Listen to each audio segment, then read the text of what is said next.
Holidays-nale, adu namma GT Holidays da.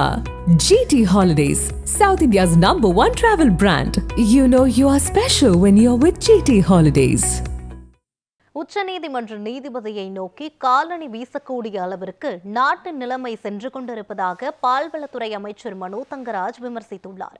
Kanyakumari மாவட்டம் நாகர்கோவிலில் பேட்டியளித்த அவர், எந்த அச்சுறுத்தலுக்கும் பயப்பட மாட்டேன் என தலைமை நீதிபதி கூறியதை பாராட்டுவதாகவும் அவர் குறிப்பிட்டார்.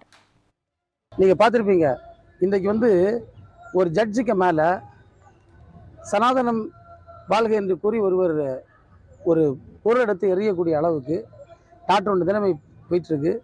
இந்த நேரத்தில் நான் மாண்புமிகு தலைமை நீதிபதி உள்ள மனமாற பாராட்டுகின்றேன்.